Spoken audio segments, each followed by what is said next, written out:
joining me once again on the Covin build. So what are we up to this week? Well, I need to start working on the dashboard and installing this ventilator vent that I got off a genuine 911. I need to cut into the top of the dash here and probably fiberglass this into place. I also need to put a vent down here and a vent down there as well.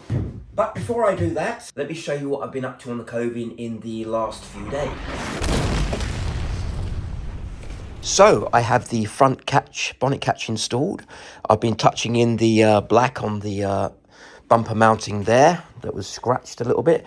I've securely mounted that now. I've got some of the front electrics in place. Secured the steering column shaft.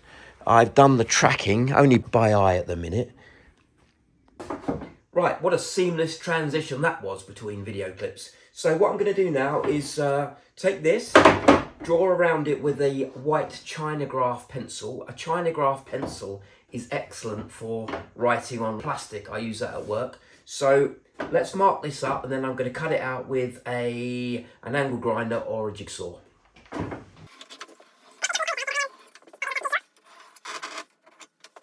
So that's the center point. So here's a good little Here's a good little tip I saw on YouTube once. If you don't want to mark the surface of the object you're cutting, put some tape on the runners here, and it doesn't mark it. Like so.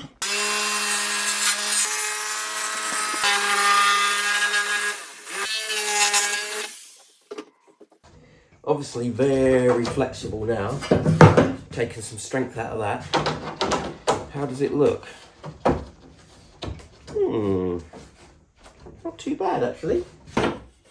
I'm not sure this is going to work without cutting this section away. I think that's what I've got to do. That's what it's like on the original Porsche dash. There certainly isn't that bit. It's just a cutout like that. So I think that might be the only way forward so that I can get the rotation that I need on that. Come up there like that.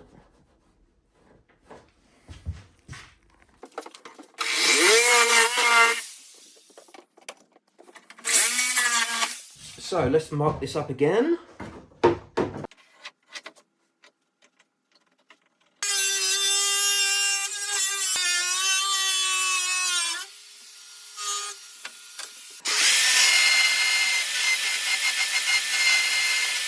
I think what I will do is cut in the dash vents there and there while I'm here and got all the tools out. What I do want to do is trim the underside of the dash where my knees are. I want to be able to get my hand up and under the dash to get to the clocks and the dials a little bit easier. So I'm just going to trim that down a bit. So the next job is to fit vents here and over there. These are the vents that I've got from carbuildersolutions.com. Again, not sponsored, just they sell good stuff. The one thing I don't particularly like about this is the flange here is very thin. It's only 1.5 mm thick. Yeah, I've got to mark that up really carefully on there because if it's the same size as that, obviously it's going to fall through. And I don't want that, do I? No, I don't. Now that is handy. I've just found a bit of stainless plate that's going to act as a nice little straight edge. So we've got 55mm that way, about 67mm that way. Let's cut it out and hopefully it won't fall through. It shouldn't do. I've measured it pretty accurately, I hope.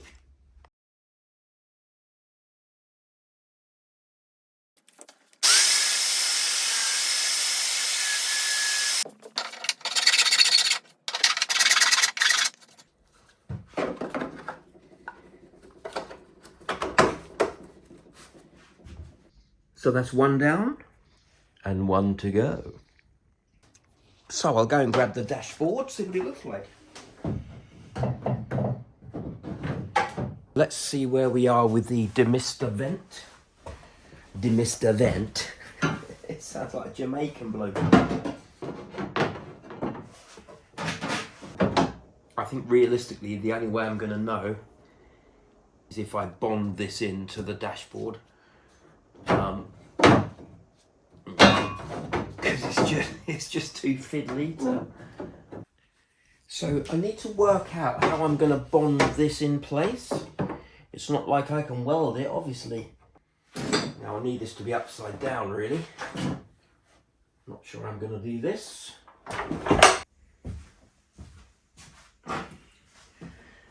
I hope the clamps stay in place because they took a little bit of time. Flippin' heck. It weighs a ton now. Blimey.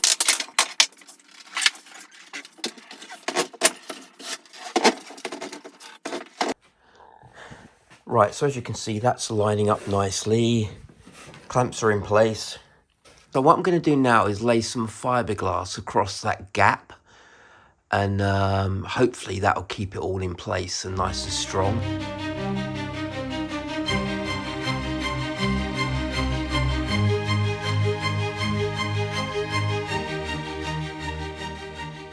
So that's curing now. Obviously I couldn't fiberglass where the clamps are, but I'll add some fiberglass to the places where the clamps are, or were.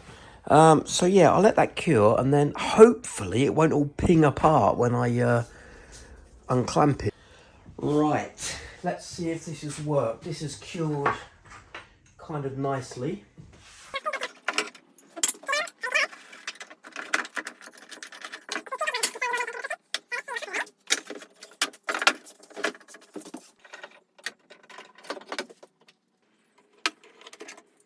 That's brilliant, that's held really well.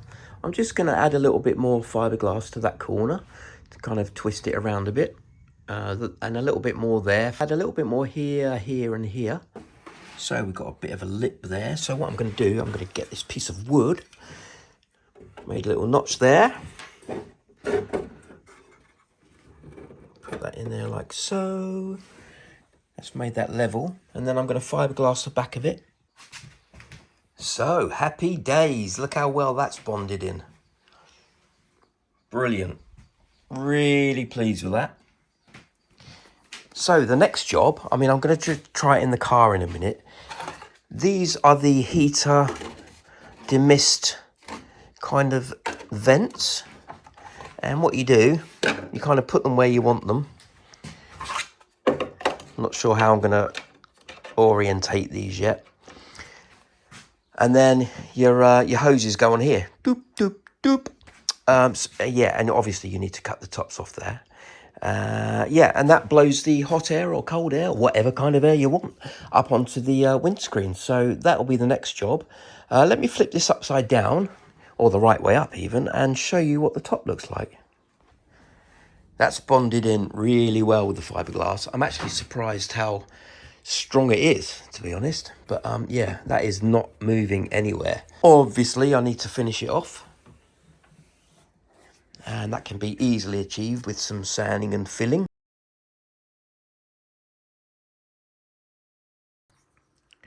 So that's coming on nicely. I'm just digging out the kind of the loose bits and bobs, you know, like where I've got a channel in there, and then I'm going to fill those areas. So I'm going to use a much runnier filler for this part. I'm going to kind of almost pour it into that recess area there.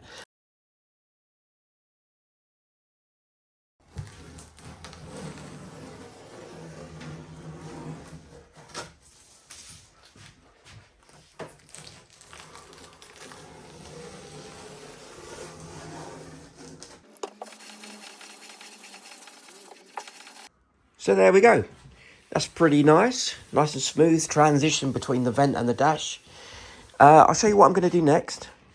The Demister vents. Okay, I've got an option of where I put them. Now, I'm probably going to have two feeds to these.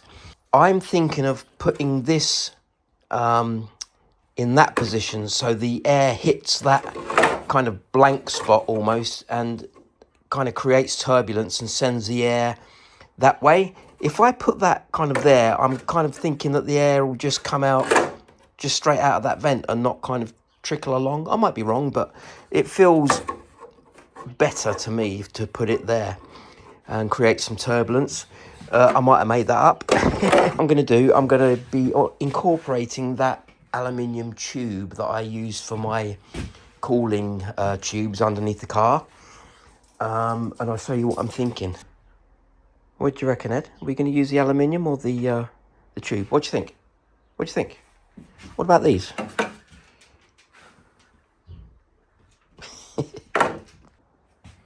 Okay, so I'm going to chop the ends off these, chop these down, put that on there, and a bit of tubing in the middle. Let's see if that works.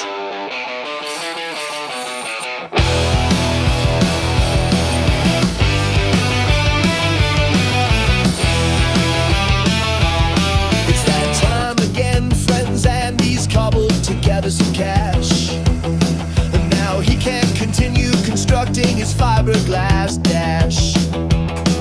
He's coming up with schemes.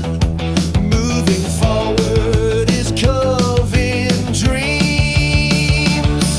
The journey can feel endless when building a funky motor. But get out in your workshop, friend, and get your daily quota.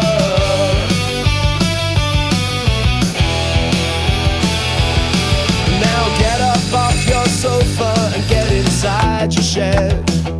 Should be building and creating, not watching TV going brain dead. You gotta get on up, bro, gotta beat those lazy blues.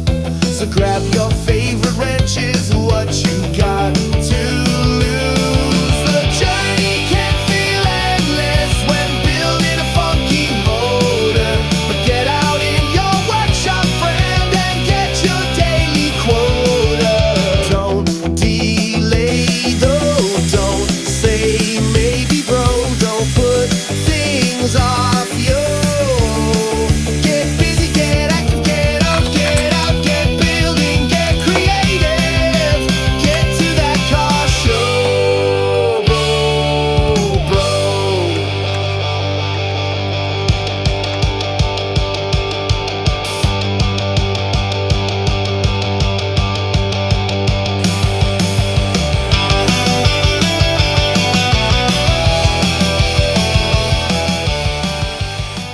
So that's pretty much how I want it. Now I'm going to scuff everything up and fiberglass it all in place. I'm going to hot glue gun these components into position, just kind of light tacks.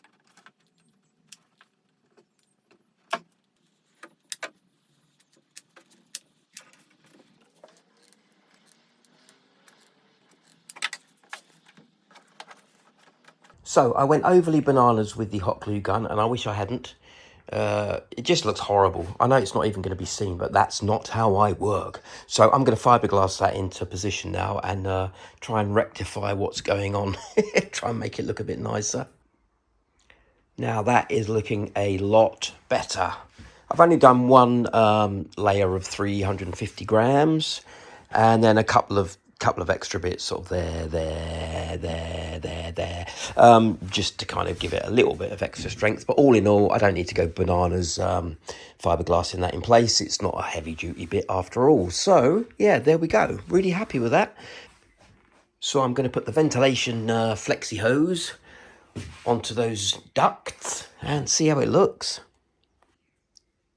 So there we go in all its glory. I'm really happy with that now. I mean, it's not perfect around some of these plastic kind of mouldings, but it doesn't matter. That's a lot better than just the hot glue gun look, that's for sure. There's the vent hoses, the Demister hoses. Yeah, so that's really encouraging. That vent or plenum space down there looks nice. Hopefully the air will come rushing out of that and clear my windscreen nicely. There's the vents in place. So I think I'll leave this one here. It's kind of a natural stopping point or conclusion to this particular episode. And I shall catch you on the next one. Thanks so much for watching once again. And probably not the most interesting one in the series, but had to be done nonetheless. Maybe it's helped you figure something out in your car. Anyway, I'll stop waffling now, and I'll see you on the next episode.